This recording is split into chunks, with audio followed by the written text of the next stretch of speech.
Bismillahirrahmanirrahim. Assalamualaikum warahmatullahi wabarakatuh. Alhamdulillah wassalatu wassalamu ala Rasulillah Muhammad ibn Abdullah wa ala alihi wa sahbihi wa man walah wa ba'd. Fa ya ibadallah usi nafsi wa iyyakum bi taqwallah faqad fazal muttaqun fala tamutunna illa wa antum muslimun. Faqala ta'ala ya ayyuhalladzina amanu taqullaha haqqa tuqatih wa la tamutunna illa wa antum muslimun. Keluargaku sekalian yang terhimpun di dalam Perbagas, Pertamina Gas, kita mengawali dengan bermohon kepada Allah semoga siapapun yang berada di ruangan ini atau terhubung dalam kajian ini, semoga senantiasa dijaga, diberkahi dan dilindungi dalam kebaikan oleh Allah Subhanahu wa taala. Kita doakan yang bertugas di luar kota. Tadi saya dengar info juga Pak Direktur sedang di Semarang. Semoga giatnya dimudahkan oleh Allah dan semoga diberikan keberkahan. Ada satu bagian yang penting amanat Nabi di hadis Muslim pada satu sifat kepemimpinan. Bahwa di antara sifat pemimpin dan yang dipimpin itu harus selalu membangun kekompakan dengan nilai cinta dan doa. Ini yang sering dilupakan. Nabi pernah menyampaikan dan penyampaian ini, hadis ini didokumentasikan oleh Imam Muslim dalam satu kalimat yang singkat, padat tapi mengikat. Khiyaru a'immatikum man tuhibbunahu wa yuhibbunakum. Pemimpin yang baik itu adalah pemimpin yang kalian mencintainya dan ia pun mencintai kalian. Nah, membangun cinta itu salah satu jembatannya dengan doa. Oleh karena itu, di antara doa yang dianjurkan saat Anda memulai pekerjaan, itu bukan hanya untuk pribadi, lancarkan pekerjaan saya. Tapi juga sehatkan pimpinan saya, pimpinan mendoakan sehatkan anggota saya, sehingga semua itu melahirkan sifat harmoni yang memberikan kenyamanan dan kebahagiaan dalam bertugas. Nah, izinkan saya mengawali dengan itu dulu, karena itu di antara sunnah yang seringkali terlupakan. Sehingga bekerja itu lebih banyak dilakukan dengan tekanan menyelesaikan tugas dibandingkan dengan rasa cinta untuk bisa memberikan nilai ibadah di dalamnya.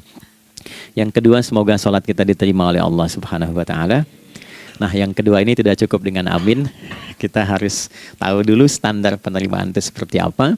Dan yang kedua, kenapa harus sholat? Ini poin pokoknya. Mengapa sih umat Islam itu cukup hanya misalnya dengan bersyahadat saja dipandang sudah berislam, lalu berbuat baik? Kenapa mesti ada sholat? Kenapa bahkan yang pokok sampai 5 waktunya?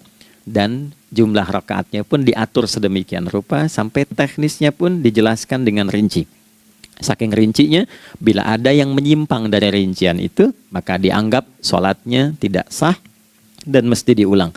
Shallu kama ra'aitumuni usolli. Sholatlah kalian seperti kalian persis melihat aku menunaikan sholat. Dan dalam sholat inilah kemudian ada sanad yang tersambung secara ketat sampai-sampai dalam hadis Muslim nomor hadis 397. Demikian di Al-Bukhari juga diabadikan di nomor hadis 757 oleh sahabat Abu Hurairah. Sanadnya tersambung kepada Khalad bin Rafi Az-Zuraiqi, seorang yang sholat di samping Nabi tapi bermasalah sholatnya. Lalu Nabi meminta beliau untuk mengulangi sholatnya. Sampai 3 kali peristiwa itu hingga beliau berkata, ya Rasulullah au kama qala alimni ma uhsinu ghairah. Ya Rasulullah, tolong ajarkan kepadaku karena aku tak punya pengetahuan lebih dibandingkan dari apa yang telah aku kerjakan. Nah, dari dasar ini melahirkan satu pertanyaan kritis ya, dan juga perlu argumentasi yang kuat secara syariah mengapa kita menunaikan ibadah salat. Baik teman-teman sekalian, karena waktu kita sangat padat ya, kita manfaatkan sebaik-baiknya. Saya mohon izin kajian kita akan lebih fokus kepada inti materi sehingga manfaatnya lebih banyak kita dapatkan. Salat satu-satunya amalan di dalam Islam yang mencakup 4 bagian pokok dalam beragama.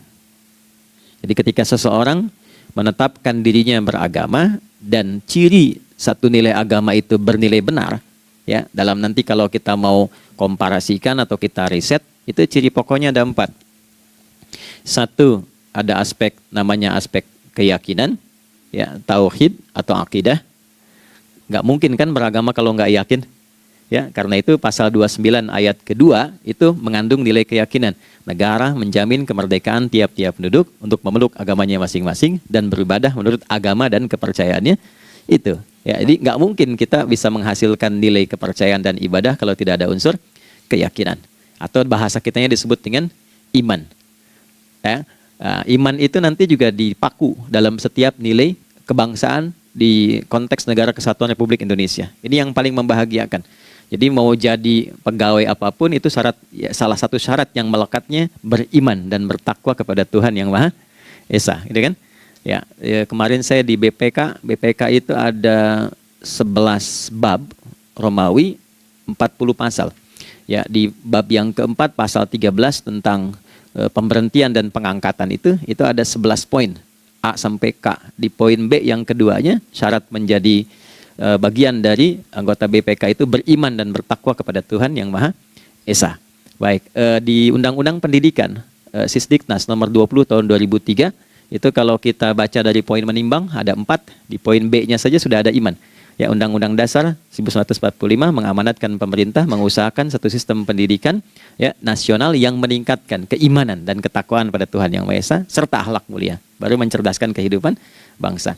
Ya, secara singkat, satu, agama dianggap benar kalau ada doktrin keimanan, ada akidah, ada tauhidnya. Yang kedua, ada ibadahnya. Ya, sebagai pembuktian kita beriman, buktinya apa? Ya kan? Saya beriman kepada Tuhan, kita tetapkan, misalnya Allah. Apa pembuktian keberimanan kita kepada Allah? Ya, kan pembuktiannya itu mesti diwujudkan dalam bentuk sikap. Sikap itulah yang disebut dengan ibadah. Nah, konsepsi ini ada di Quran surah ke-20 Thaha di ayat ke-14. Innani anallahu la ilaha illa ana fa'budini. Ya, sungguh aku tegaskan bahwa akulah Allah, satu-satunya Tuhan yang layak dipertuhankan dan disembah. Ketika Anda mempertuhankan aku, fa'budni, maka buktikan kebertuhananmu kepadaku dengan menyembahku. Karena itu namanya Allah punya dua arti. Satu yang dipertuhankan, kan, ilahun wahid. Yang kedua yang disembah. Ya, jadi yang dipertuhankan dan disembah. Oke. 3. Yang ketiga harus punya unsur praktikal atau implementatif dalam interaksi kehidupan. Ya, jadi bukan cuma nyembah Tuhan, bimbingan kehidupannya apa? Implementasi dari ibadah itu. Ya, ciri umat beragama itu kan bukan hanya sekedar saya yakin, beriman, saya ibadah. Terus bukti ibadah itu dibawa dalam berinteraksi hariannya seperti apa wujudnya. Ya, makanya ketika dulu orang itu jujur, orang itu bangga dengan kejujurannya bukan sebagai orang jujur, tapi sebagai muslim. Jadi ketika ditanya, kenapa Anda jujur? Karena saya muslim. Ketika ada seorang penggembala di Sahara yang sangat gersang, diuji oleh Umar bin Khattab, ingin diambil kambingnya, kan kisahnya viral kan? Baik ya? Oh, tapi ini bukan punya saya. Bilang aja pada tuan Anda, kalau kambingnya hilang satu dimakan serigala. Lantas di mana Allah? Jawaban itu yang menggetarkan kepada jiwa. Jadi kebenaran yang diungkap dengan sikap kejujuran itu implementasi nilai beragama. Nah, jadi praktek ibadah ada di muamalah. Oke, satu akidah. Akidah dibuktikan lewat ibadah, ibadah diimplementasikan dalam muamalah. Itulah sebabnya nanti seluruh bagian tubuh kita ketika digunakan untuk bersifat dan bersikap, itu ada tuntunan iman di dalamnya. Oke? Misal, saya tanya begini ya, ini mukaddimah ya, kita belum mulai nih. Saya tanya gini, apa fungsi mata? Tuh kan, sudah keliru kan? Nah, kalau hanya melihat, hewan juga melihat. Ya? Coba kambing melihat, ya kan? Elang melihat. Lalu apa bedanya fungsi mata kita dengan mata hewan? Ternyata ketika kita meriset ayat-ayat Al-Quran terkait dengan fungsi tubuh kita, itu rata-rata dibuka dengan iman dulu. Quran surah 24, surah Cahaya, ayat 30 untuk laki-laki, 31 untuk perempuan. Qul lil mu'minin. Ya Muhammad katakan, viralkan pada pria-pria yang menyatakan dirinya telah beriman. Yaghuddu min absarihim, gunakan pandangannya itu yang dibimbing oleh imannya untuk melihat yang baik saja menurut standar imannya. Jadi kalau menurut imannya tak baik, nggak boleh dilihat. Karena itu ketika Anda sudah mengatakan asyhadu an la ilaha illallah, asyhadu anna Muhammadar Rasulullah, kalimat itu dari lisan turun ke hati, itu jadi cahaya ke bagian tubuh kita. Makanya ketika Anda melihat, itu ada cara pandang tertentu yang dibimbing iman, standarnya beda dengan tanpa iman. Kalau nggak ada iman, semua mungkin terlihat. Tapi ketika ada iman, hati kecil Anda akan bicara, ini nggak baik. Palingkan. Nah, memalingkan dari yang tak baik menurut iman, itu namanya ghaddul basar. Oke, perempuan juga begitu, setara. Wa kullil mu'minati yaghdudna min absarihinna. Dan katakan pada setiap perempuan yang menyatakan dia beriman, maka gunakan pandangan itu dengan bimbingan imannya. Ketika tak baik menurut imannya, palingkan. Ya, Anda lihat kajian di YouTube, terus ada iklan kan? Nah, terus menurut standar iman nggak bagus, itu otomatis akan nggak suka itu. Ya, pasti dipalingkan. Ya. Anda kalau naik pesawat tuh ya, tugas keluar tuh, pertagas tugas keluar. Kalau pramugari lagi demo tuh yang dilihat pramugarinya apa demonya tuh. Nah, iman itu akan bekerja di situ tuh. Ya, palingkan tuh. Nah, sama dari mata turun ke, jangan langsung ke hati aja, ke lisan dulu kan. Ya, ke mulut kan. Itu mulut tuh ketika digunakan fungsinya, imannya disebut dulu. Ya, Quran surah 49 ayat 11 misalnya. Ya ayyuhalladzina amanu, imannya dulu. La yaskhar qaumin qaum. Ayat 12-nya la yaghtab ba'dukum ba'dha. Hai orang-orang yang telah menyatakan beriman. Kalau pakai alladzina disebutkan 1080 kali dalam Al-Quran, itu kalimatnya diksinya singkat, padat, mencakup semua tanpa sekat. Oke, jadi kalau laki-laki, perempuan, tua, muda, besar, kecil, beda strata, duniawi, itu semua tercakup di dalamnya. Hei semua yang telah menyatakan beriman, gunakan imanmu untuk membimbing lisanmu bertutur. Kalau masih merasa punya iman, jangan gunakan lisan untuk mencela, merendahkan orang. Untuk bergibah, membuat hoax. Didetilkan oleh Nabi kalimatnya jelas. Man kana yu'minu billahi wal yaumil akhir falyakul khaira aw liyasmut. Siapapun. Nah, dari alladzina ketika dirinci pakai man. Ya, man itu bentuk tunggal, ya, personal, tapi maknanya general. Jadi kalau Anda, saya, kita baca ayat atau hadis ada man, posisikan Nabi sedang bicara ke kita. Ya, hei Adi Hidayat, posisikan Nabi bilang gitu tuh. Kalau engkau merasa beriman sama Allah dan yakin dihisab di hari kiamat, jaga lisanmu. Katakan yang baik dengan bimbingan imanmu, tak mampu engkau diam. Jadi cukuplah suami istri itu menggunakan satu hadis ini, pasti sakinah itu muncul dalam kehidupan rumah tangganya. Ya, itulah sebabnya kenapa sakinah didahulukan dibanding mawaddah. Hati-hati ya, Mbak, walaupun namanya sakinah, nggak ada ini nggak akan datang tuh ketenangan tuh.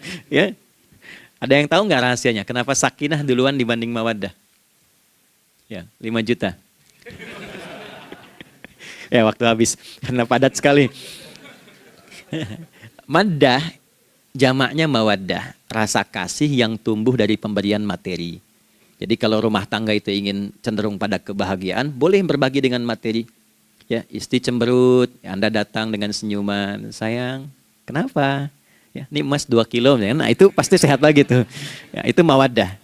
Tapi maaf, walaupun Anda mapan bekerja, harta cukup melimpah, ruah, tapi tidak ada ketenangan di rumah tangga, tidak ada sakinah, maka hampa kehidupan rumah tangga itu. Itulah sebabnya kenapa di Quran sakinah lebih dulu dibandingkan dengan mawaddah.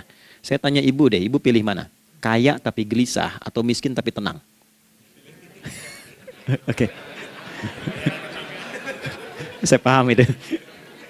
Saya paham. Suami juga sepakat semuanya. Ya, artinya apa? Kita nggak bisa menghilangkan unsur ketenangan. Oke, itu hanya pembuktian argumentatif ya, supaya kajiannya lebih kepada argumen. Jadi ada akidah terkorelasi dengan ibadah, implementasinya di aspek muamalah. Nah, nanti cara bermuamalahnya diatur lewat akhlak namanya. Bagaimana bermuamalah yang baik? Kan Anda, maaf ya, berekspresi kepada pimpinan dengan kawan kan berbeda. Oke, kepada orang tua dengan anak kan lain. Nah, yang mengatur interaksi kita sehingga terjalin harmoni yang baik, itulah yang disebut dengan akhlak. Nah, 4 poin inilah yang menjadi inti dakwah Nabi SAW ketika diutus oleh Allah Subhanahu wa Ta'ala. Memastikan 4 ini bisa optimal kita lakukan dalam kehidupan. Bonusnya yang kelima, selalu meningkatkan inovasi sehingga selalu mendapatkan hal baru dalam kehidupan. 5 ini digabungkan di Quran surah kedua Al-Baqarah di ayat 151. Kama arsalna fikum rasulam minkum yatslu alaikum ayatina. 1. Oke, wa yuzakkikum. 2. Akhlak. Wa yuallimukumul kitaba. 3. Wal hikmah. 4. 5. Wa yuallimukum ma lam takunu ta'lamun. Kelima-limanya ini digambarkanlah dalam bentuk ibadah yang melatih kita sebagai pondasi awal menuju dan memantapkan 5 hal ini, yaitu sholat. Itulah sebabnya kenapa sholat yang pokok dilakukan 5 waktu dalam sehari untuk mewujudkan 5 hal ini dalam kehidupan, dan satu-satunya ibadah yang mengumpulkan 5 aspek ini dalam prakteknya hanya sholat. Hanya sholat. Oke, mari kita detilkan, kita rinci, dan di sini kita akan mulai kajian kita. Yang tadi mukadimah ya. Baik, kita punya 30 menit. Wah, padat sekali. Bismillahirrahmanirrahim. 1. Salat adalah perwujudan iman seorang hamba. Karena itulah kalimat salat pertama kali disebutkan dalam Al-Quran, itu letaknya setelah kalimat iman. Al-Baqarah ayat 3. Alladzina yu'minuna bil ghaibi wa yuqimunas shalah. Orang-orang yang telah menyatakan beriman dan konsisten menjaga imannya. Beda alladzina amanu dengan yu'minun. Amanu telah beriman. Tapi kalau dia komitmen dan konsisten terus menjaga imannya sampai saat dia berpulang pada Tuhannya, maka berubah nanti bentuknya kalau di bahasa Arab jadi mudhari'. Ya, di bahasa Inggris kan tuh punya 3 arti. Present, continuous, and future. Jadi kalaupun sekarang terus berlangsung sampai masa depan pun saya tetap akan beriman. Nah, pembuktian untuk menjaga iman itu pembuktian utamanya pada sholat. Itulah sebabnya satu-satunya amal ibadah dari rukun Islam yang 5 itu, ya, satu-satunya amal ibadah yang disebut iman dalam Al-Quran hanya sholat. Teman-teman boleh buka Quran surah kedua Al-Baqarah di ayat 143. Ya, di pertengahan ke ujung ayatnya. Saya percepat. Wa ma kana Allahu liyudhi'a imanakum. Dan Allah nggak akan pernah menyia-nyiakan salat seseorang yang dikerjakan karena imannya. Ayat ini turun, ketika ada terjadi pergantian arah kiblat. Dari yang tadinya semula ke Masjidil Aqsa, lalu berputar 180 derajat, beralih ke Masjidil Haram. Nabi sedang berada di luar Madinah. Madinah tempo dulu, wilayahnya nggak seluas cakupan sekarang. Oke, kalau diilustrasikan, area sekitaran Masjid Nabawi sekarang itulah Madinah lah. Di luar itu sudah di luarnya. Nah, Nabi sedang sholat, riwayatnya banyak menyebutkan, ada yang mengatakan zuhur, ada asar, ada maghrib. Di pertengahan itu turunlah Al-Baqarah ayat 144. Qad nara taqalluba wajhika fis sama' falanuwalliyannaka qiblatan tardaha fawalli wajhaka syatral masjidil haram. Maka berputarlah dengan turunnya ayat ini 180 derajat menghadap ke arah Masjid Al-Haram.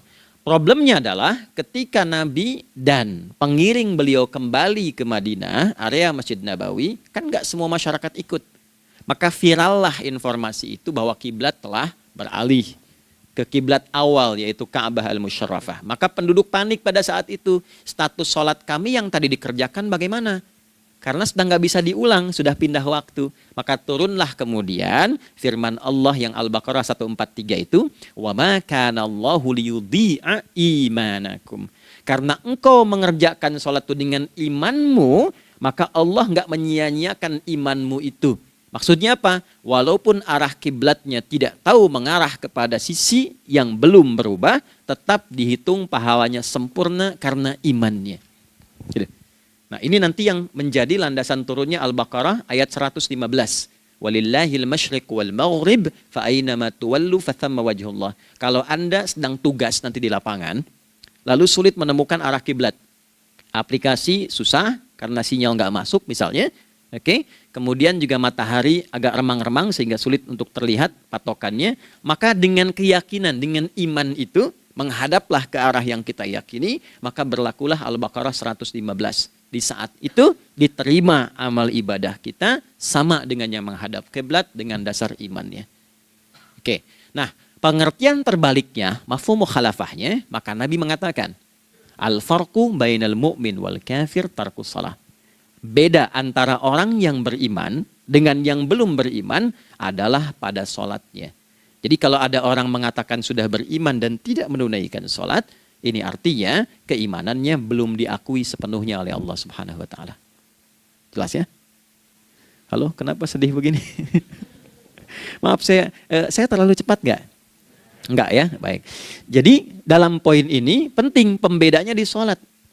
Itulah sebabnya kenapa dari kecil kan, usia sekian, dari mulai 3 ke arah 7 tahun contohkan. Ya, orang tuanya sholat bentangkan sejadah. Kalau bisa kalau anak sudah mulai suka tuh kasih model sejadah yang anak-anak sukai bentuknya. Ya, dulu ada anak saya senang model mobilan, saya tidak sebutkan supaya tidak endorse gitu ya. Dikasih sejadah dengan pola itu, dia senang tuh ikutin. Kita nggak minta sholat, dia datang sendiri. Ya, nanti setelah mulai 7 tahun kan baru diajarkan dengan baik, diajak ke masjid kalau yang laki-laki. Demikian seterusnya. Ya, mengapa dari awal dituntun seperti itu? Untuk memberikan sebuah penguat bahwa penjagaan iman dimulai dari sejak dini. Ya, tapi di Indonesia saya perhatikan kelasnya sudah advance. Ya, TK sudah manasik gitu. Itu satu ya. Karena nanti kalau Nabi bilang begitu artinya akan terjadi orang mengatakan beriman tapi tidak sholat. Ya, makanya keras dari awal Nabi katakan bahwa pembeda antara orang yang beriman dengan yang baru klaim beriman itu pada sholatnya. Ya, pada sholatnya. Mengerjakan sholat maka sah status imannya, tidak menunaikan sholat maka bermasalah imannya. Itu poin yang pertama. Yang kedua teman-teman sekalian, ibadah. Kita lanjut ya. Sholat adalah bagian pokok terpenting dari ibadah. Nah, di sini kita akan mulai membuka sedikit rahasia terkait dengan aspek ibadah ini. Teman-teman sekalian, ternyata sholat ini ketika oleh Allah diturunkan dalam Al-Quran, dalam konteks penunaian ibadah, bukan berarti hanya mengkoneksikan atau mengkorelasikan hubungannya dengan iman saja, bukan. Karena saya beriman, saya buktikan ibadah nyembah Allah lewat sholat. Dalilnya Quran surah ke-20 ayat 14. Innani anallah la ilaha illa ana. Aku tegaskan akulah Allah, nggak ada Tuhan yang layak dipertuhankan dan disembah kecuali saya. Fa'budni, kalau Anda telah menyatakan beriman padaku, buktikan keberimananmu dengan menyembah saya dalam ibadah. Bentuknya bagaimana ya Allah? Teruskan ayatnya. Wa aqimis sholata. Tunaikan sholat sebagai bukti ibadah. Itu li dzikri, sebagai zikir kepadaku. Jadi korelasi antara ibadah dengan iman sudah kita sebutkan dalilnya. Sekarang ibadahnya tersendiri ketika ditunaikan, apa manfaat dari ibadah itu? Mengapa mesti ada 5 waktu? Dan apa turunan manfaatnya dalam kehidupan kita? Kalau kita mengerjakan itu, dampaknya kepada kehidupan kita apa? Nah, inilah indahnya di dalam Islam, dijelaskan dalilnya, diberikan contohnya, diberikan alasannya, dan yang paling indah, diberikan penjelasan dengan detail tentang manfaat-manfaatnya. Ini tidak ditemukan di dalam konsep keyakinan manapun. Kalau teman-teman boleh mau riset silahkan. Ada nggak satu keyakinan agama tertentu yang dari ibadahnya tuh diatur? Cara memulainya, bacaannya, detailnya, manfaatnya, waktunya, sampai dengan hasilnya, sampai kiamatnya. Ini menunjukkan bukan karya manusia. Bukan karya manusia. Kalau karya manusia setiap orang bisa buat itu. Ya, ketika ini menunjukkan bukan karya manusia, maka pertanyaannya dengan cara apa lagi Allah memberikan pembuktian pada kita bahwa Ia Tuhan yang hak yang harus kita sembah.